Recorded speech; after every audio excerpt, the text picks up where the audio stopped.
भगवान श्री कृष्ण श्रीमद् भागवत गीता के दूसरे अध्याय में कहते हैं, अपूर्यमाणम अचलम प्रतिष्ठम समुद्रमापः प्रविशन्ति जद्वत् तद्वत् कामान शर्वान् प्रविशन्ति जम सशांतिम आपनोति न तो काम कामी। यानी जो कामनाओं के पीछे भागते हैं उनके पास लक्ष्मी नहीं जाती।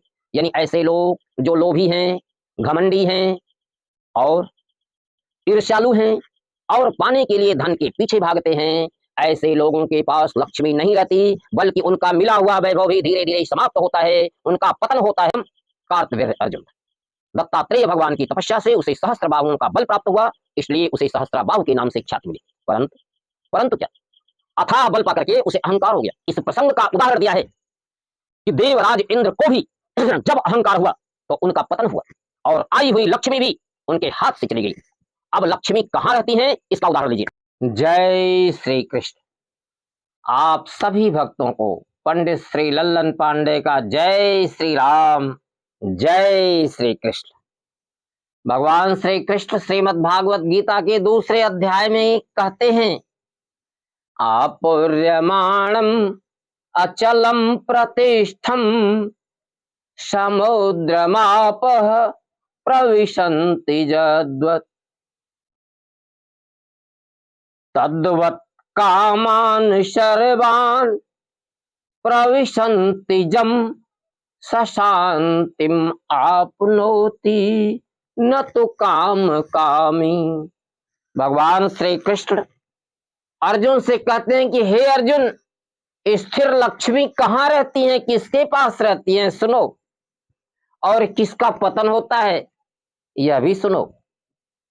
और भगवान अर्जुन के बहाने हम सभी लोगों को कहते हैं, गौर कीजिए, आपूर्यमाणम अचलम प्रतिष्ठम समुद्रमापः प्रविशन्ति जद्वत्। यह समुद्र आप देख रहे हैं, समुद्र सब तरफ से परिपूर्ण है, समुद्र को कोई कमी है नहीं, अथाह जल भरा हुआ है और समुद्र की प्रतिष्ठा भी अचल है। फिर भी सब तरफ से जितनी भी संसार की नदियां हैं, बड़ी नदी हो छोटी नदी हो, सारी नदी, छोटी नदियां तो खैर बड़ी नदियों में मिल जाती हैं, और सभी नदियां सब तरफ से जल समेटते हुए कहां जाके मिलती हैं, समुद्र में।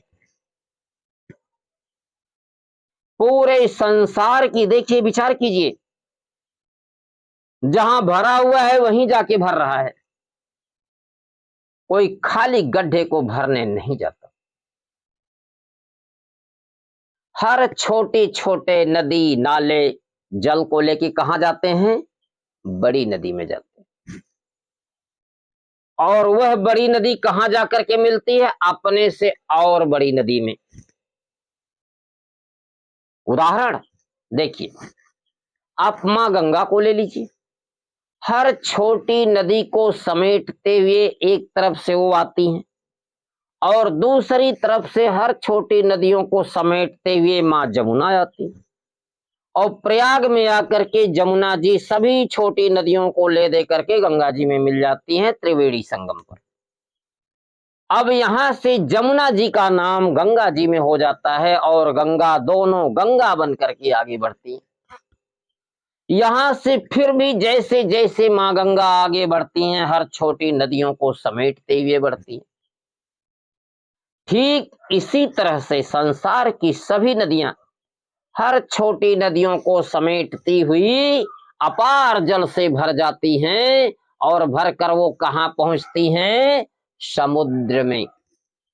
आपूर्यमाणम अचलम प्रतिष्ठम समुद्रमापः प्रविशन्ति जद्वत्। भगवान श्री कृष्ण कहते हैं, हे अर्जुन, जिस भांति समुद्र अथाह है, भरा हुआ है, फिर भी सब तरफ से जल को समेटती हुई सारी की सारी भरी हुई नदियां जाकर के समुद्र में ही विलीन होती हैं। लेकिन इससे परिणाम क्या होता है, कुछ नहीं, समुद्र सारी नदियों के मिलने से न तो बढ़ता है और न तो घटता है, जितने का उतने पर ही रुका रहता है। यानी समुद्र के अंदर कोई उफान, कोई विकार, कोई चंचलता नहीं आती। समुद्र जैसे था वैसे है, नदियां आती रहती हैं, मिलती रहती हैं। ठीक इसी प्रकार मेरे प्यारे भक्तों, जिस ज्ञानी पुरुष के अंदर, ज्ञानी पुरुष कौन है? स्थित प्रज्ञ। और ज्ञानी पुरुष कौन है? यह पहले की कथाओं में हम बता चुके हैं, आप देख लीजिए। ज्ञानी पुरुष किसे कहते हैं और ज्ञानी पुरुषों के लक्षण क्या होते हैं, यह पिछली कथाओं में विस्तार से बताया गया है। तो मेरे भक्तों, स्थिर प्रज्ञ ज्ञानी पुरुष वे हैं जो, मान लीजिए उनके पास पर्याप्त संपत्ति है, सुख साधन भी है, उन्हें और मिल जाए तो भी कोई फर्क नहीं पड़ता। कुछ दिनों बाद उन्हें और मिल जाए, फिर भी वो जैसे के तैसे। यानी बार बार उन्हें संपत्ति बढ़ती जाए, बार बार उनका वैभव बढ़ता जाए, फिर भी वो ज्यों के त्यों बने रहे। यानी उनके अंदर कोई विकार उत्पन्न न हो। विकार का मतलब, बहुत बड़ी संपत्ति पा लेने के बाद भी उन्हें घमंड न हो, अहंकार न हो। वह जैसे पहले विनम्र थे वैसे आज भी विनम्र हो। उन्हें और पाने की लालसा न हो, यानी जितना पाए हैं उसमें संतुष्ट हो। उन्हें किसी से ईर्ष्या या जलन की भावना न हो। वह किसी का प्रतिकार न करें, किसी से प्रतिशोध न लें। तो जानते हैं, यानी उनके अंदर कोई दुर्गुण उत्पन्न न हो। प्रायः आप क्या देखते हैं, धन पाते ही लोग अहंकार में भर जाते हैं।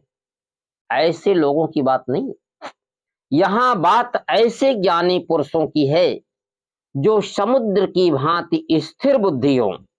चाहे जितना धन मिले, चाहे सुख मिले या दुख मिले, वह जैसे थे वैसे हैं। तो ऐसे लोगों का मन शांत होता है, ऐसे लोगों को परमात्मा से मिलन होता है, मोक्ष की प्राप्ति होती है। और इस संसार में जब तक जीते हैं, लक्ष्मी अचल होकर के उनके पास रहती है। मित्रों, ऐसे ही लोगों के पास, यानी भगवान कहते हैं कि सापुर्यमाणम अचलम प्रतिष्ठम समुद्रमाप प्रविशन्ति जद्वत् तद्वत् कामान प्रविशन्ति जम। यानी ऐसे लोगों के पास जो ज्ञानी पुरुष हैं, स्थित प्रज्ञ हैं, समुद्र की भांति स्थिर हैं, तो ऐसे लोगों के पास सभी कामनाएं, सभी संसार के लोक परलोक के भोग उनके पास समुद्र की भांति आते रहते हैं। ऐसे लोगों का मन शांत रहता है, वह जीवित ही मुक्त होते हैं, यानी परमात्मा को प्राप्त होते हैं। और लक्ष्मी उनके पास सब तरफ से आती रहती हैं और स्थिर लक्ष्मी अचल हो करके उनके पास ही निवास करती हैं। मित्रों, ऐसे होते हैं भगवान के भक्त। अब आइए, दूसरे लोग कौन हैं? भगवान अगली पंक्ति में क्या कहते हैं, न तो काम कामी, यानी जो कामनाओं के पीछे भागते हैं उनके पास लक्ष्मी नहीं जाती। यानी ऐसे लोग जो लोभी हैं, घमंडी हैं और ईर्ष्यालु हैं और पाने के लिए धन के पीछे भागते हैं, ऐसे लोगों के पास लक्ष्मी नहीं रहती, बल्कि उनका मिला हुआ वैभव भी धीरे धीरे समाप्त होता है उनका पतन होता है। आइए इसे उदाहरणों से समझते हैं। जय श्री कृष्ण। उदाहरण लीजिए। ओ हाँ, सहस्त्रा बाहु को तो आप सभी लोग जानते हैं। है वंश का यशस्वी सम्राट था, है कार्तवीर्य अर्जुन, जिसने भगवान दत्तात्रेय की तपस्या करके उन्हें प्रसन्न कर लिया और उनके आशीर्वाद से उसे 1000 भुजाओं का बल प्राप्त हुआ। इसलिए उसे सहस्त्र बाहु के नाम से जाना जाता है, जिसका पूरा नाम कार्तवीर्य अर्जुन।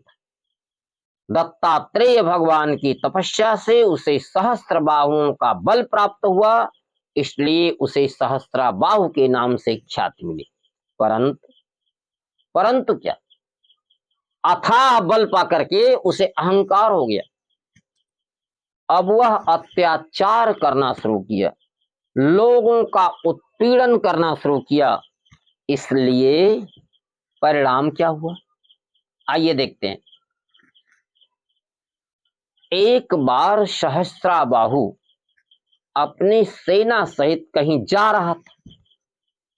संजोग से रास्ते में जमदग्नि ऋषि का आश्रम पड़ा। आश्रम बहुत ही खूबसूरत था। वहां का स्थिति देख करके वन बगीचे फूल फुलवारी सहस्त्रा बाहु का मन आकर्षित हो गया और वह आश्रम में प्रवेश किया। जमदग्नि ऋषि के पास एक गाय थी। वह गाय मांगने पर मनोवांछित फल देती थी। ऋषि ने गाय से प्रार्थना की कि आज हमारे महाराजा हमारे आश्रम में पधारे हुए हैं, सेना सहित इनका स्वागत करो। उस गाय ने ऋषि को सब कुछ प्रदान कर दिया। इतने स्थान बन गए कि महाराज सहस्त्राबाहु सेना सहित ठहर गए। इतनी सामानें मिल गई, इतने नौकर चाकर दास दासी प्रकट हो गए कि भव्य स्वागत हुआ सेना सहित महाराज सहस्त्राबाहु। पर सहस्त्राबाहु प्रसन्न होने की जगह ईर्ष्या से भर गया। वह जमदग्नि ऋषि से जलन करने लगा। उसने कहा, इतना वैभव, इतनी संपदा देने वाली यह गाय तो राजमहल में होनी चाहिए, इसका इस ऋषि के पास क्या काम है? इस गाय को छीन ले चलो। अब सहस्त्राबाहु अपने बल के नशे में चूर, ऋषि से पूछना भी नहीं, सैनिकों को आज्ञा दी, वे गाय को खोल कर ले चले, हाँक ले चले। देखिए यह कर्म कितना उचित या अनुचित था, आप खुद ही सोचिए। फिर क्या हुआ, यह खबर चारों तरफ फैल गई। 2-4 दिन बाद सारे ऋषियों की सभा हुई, जिसमें उस समय के सभी प्रधान ऋषि एकत्रित हुए। इस समस्या पर विचार किया गया। ऋषियों ने सहस्त्राबाहु को अपने आश्रम में बुलवाया। सहस्त्राबाहु गए। ऋषियों की सभा को उस समय धर्म संसद के नाम से जानते थे। ऋषियों ने आज्ञा दिया कि हे राजन, उस गाय को वापस कर दो। सहस्त्राबाहु ने गाय को देने के से इनकार कर दिया। इतना ही नहीं, वह जल उठा। उसने राजकोष से आश्रमों को दी जाने वाली सहायता बंद कर दी। और इतना ही नहीं, आश्रमों का उत्पीड़न करना शुरू किया। इससे क्या हुआ, जनता विद्रोह में खड़ी हो गई, जनता का दमन किया। उसका अत्याचार इतना बढ़ा इतना बढ़ा कि भगवान को परशुराम के रूप में अवतार लेकर के सहस्राबाहु का दमन करना पड़ा। मेरे प्यारे मित्रों, जब भी कोई सहस्राबाहु उत्पन्न होगा और निरीह जनता पर अत्याचार करेगा तो कोई न कोई परशुराम अवश्य उत्पन्न होंगे और ऐसे ही सहस्राबाहुओं का संहार होगा। मित्रों, सहस्राबाहु के पास क्या कमी थी? अपार बल, अपार धन, अपार साम्राज्य, पर उसका पतन क्यों हुआ? एक गाय को पाने की लालच में जो दूसरे की संपत्ति का लोभ करता है, जो दूसरे के वैभव पर ईर्ष्या करता है। ऋषि के पास गाय थी ऋषि की भाग्य है, ऋषि की तपस्या है। उनसे द्वेष चलन की भावना ने सहस्राबाहु को इस कदर ढकेल दिया। ऋषि से जलन और गाय को पाने का लोभ, यह ईर्ष्या और लोभ, इसके कारण ही सहस्राबाहु गाय को हाँक ले चले।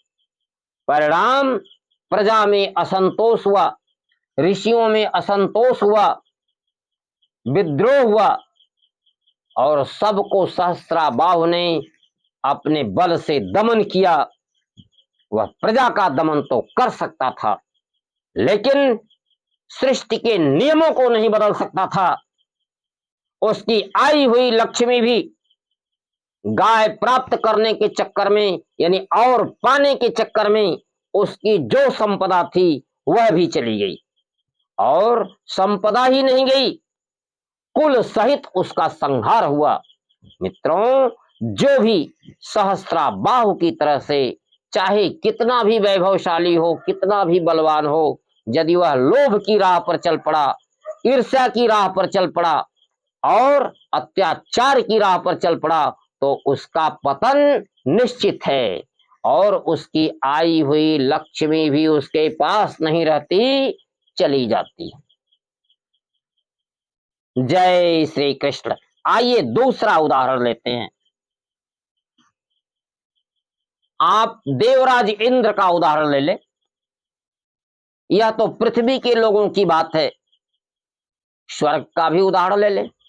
श्रीमद् भागवत महापुराण के 6वें स्कंद में यह कथा वर्णित है। एक बार देवराज इंद्र स्वर्ग के सिंहासन पर विराजमान थे। सारे देवता उनकी स्तुति कर रहे थे और देवराज इंद्र अपने वैभव को देख करके एकदम उत्साहित थे, खुश थे। उसी समय गुरु बृहस्पति ने सभा में प्रवेश किया। गुरु बृहस्पति के आते ही सारे देवता खड़े हो गए और उन्हें प्रणाम किया, किंतु देवराज इंद्र खड़े नहीं हुए, बैठे ही रह गए। यह क्या था? यह देवराज इंद्र का अहंकार था और इसे देखकर गुरु बृहस्पति जी सीधे वापस चले गए। जब गुरु बृहस्पति जी वापस चले गए तब इंद्र को होश हुआ। उन्होंने अपने को बहुत धिक्कारा और देवताओं सहित अपने गुरुदेव को मनाने उनके घर गए, किंतु गुरुदेव नहीं मिले। देवराज इंद्र ने बहुत छानबीन की, बहुत खोजा, पर गुरुदेव कहीं नहीं मिले, वह अदृश्य थे। अब क्या हुआ? यह खबर चारों तरफ फैल गई। असुरों को भी इस खबर का पता चला। अब असुरों ने मौका अच्छा देखा। उस समय उन्होंने अपने गुरुदेव की आज्ञा ली और गुरु शुक्राचार्य की आज्ञा से बड़ी भारी तैयारी की और स्वर्गलोक पर आक्रमण कर दिया। घमासान युद्ध हुआ और देवता बुरी तरह से हारे। स्वर्ग असुरों के हाथ में चला गया और कल तक जो देवराज स्वर्ग के सिंहासन पर विराजमान थे, आज वह सारे मुख्य मुख्य देवताओं के साथ पहाड़ों की घाटियों में और गुफाओं में छिप छिप करके जीवन बिताए काफी समय तक। इसके बाद फिर प्रसंग कथा आगे बढ़ती है। ब्रह्मा जी की शरण में गए, भगवान ने उपाय बताया, फिर आगे संग्राम हुआ। देवराज इंद्र काफी संघर्ष के बाद अपने स्वर्ग को प्राप्त किए। ईश्वर चाहेंगे तो फिर वह कथा कभी कहेंगे, लेकिन आज हमने इस प्रसंग का उदाहरण दिया है कि देवराज इंद्र को भी जब अहंकार हुआ तो उनका पतन हुआ और आई हुई लक्ष्मी भी उनके हाथ से चली गई। अब लक्ष्मी कहां रहती हैं, इसका उदाहरण लीजिए। आप अयोध्या के चक्रवर्ती सम्राट महाराज दशरथ जी को तो जानते ही होंगे, कौन नहीं जानता। महाराज दशरथ देवराज इंद्र भी आगे बढ़कर जिसका स्वागत करते थे। भगवान स्वयं उनके पुण्यों के प्रभाव में उनके पुत्र बनकर प्रकट हुए थे। ऐसे यशस्वी, ऐसे महाराज दशरथ जी, भगवान श्री राम अंशों सहित उनके पुत्र थे ही, और मां महालक्ष्मी जानकी के रूप में अपार धन वैभव लेकर के जनकपुर से उनकी पुत्र वधू बन करके आई। बताइए, जिसके पास खुद ही संपत्ति की कोई कमी नहीं थी, जनक जी ने इतना दहेज भर दिया कि उन मणि माणिक्यों की, उस धन की भी कोई कीमत सीमा नहीं थी। इतना धन तो खुद दशरथ जी के पास था, और इतना धन लेकर के माता जानकी खुद आ गई। अपार वैभव। पर उन दशरथ जी के विषय में सुनिए। वह दशरथ जी शुरू में भी गुरु वशिष्ठ के चरणों में सिर झुकाए, हाथ जोड़े, हमेशा उनकी आज्ञा का पालन करते रहते थे। जब उनके पुत्र नहीं था तो उन्होंने गुरु से प्रार्थना की, और गुरु वशिष्ठ की आज्ञा से पुत्रेष्टि यज्ञ कराने के लिए श्रृंगी ऋषि के आश्रम में पैदल नंगे पांव गए। ऐसे होते हैं भगवान की भक्त। ऐसे लोगों के पास लक्ष्मी आती है जो संतों, ऋषियों, महात्माओं की सेवा में अपना सर्वस्व अर्पण कर देते हैं। मित्रों, जिस समय उनके पास पुत्र नहीं थे, पुत्र की प्रार्थना किए अपने गुरुदेव से, और गुरु की आज्ञा हुई पुत्रेष्टि यज्ञ कराने के लिए श्रृंगी ऋषि के पास जाना है। महाराज दशरथ दूत भी भेज सकते थे, रथ से भी जा सकते थे, लेकिन नहीं, गुरु की आज्ञा हुई तो महाराज दशरथ नंगे पांव पैदल चल करके श्रृंगी ऋषि के आश्रम में पहुंचे। श्रृंगी ऋषि इतने प्रसन्न हुए कि वह पूरी प्रसन्नता के साथ प्रसन्न होकर आशीर्वाद दिए और पुत्रेष्टि यज्ञ कराए। और उस यज्ञ में अग्निदेव स्वयं प्रकट हुए और उन्होंने हवि जो है दशरथ जी को दी।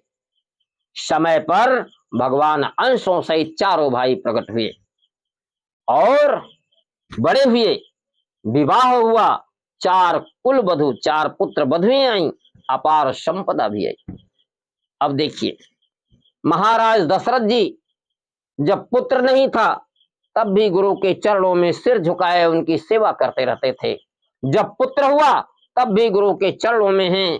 जब पुत्र बड़े हुए तब भी गुरु के चरणों में हैं। जब पुत्रों का विवाह हुआ तब भी गुरु के चरणों में हैं। जब बहुएं आई तब भी गुरु के चरणों में। यानी दिनों दिन जैसे जैसे महाराज दशरथ का वैभव बढ़ता गया, तैसे तैसे इनकी विनम्रता भी बढ़ती गई।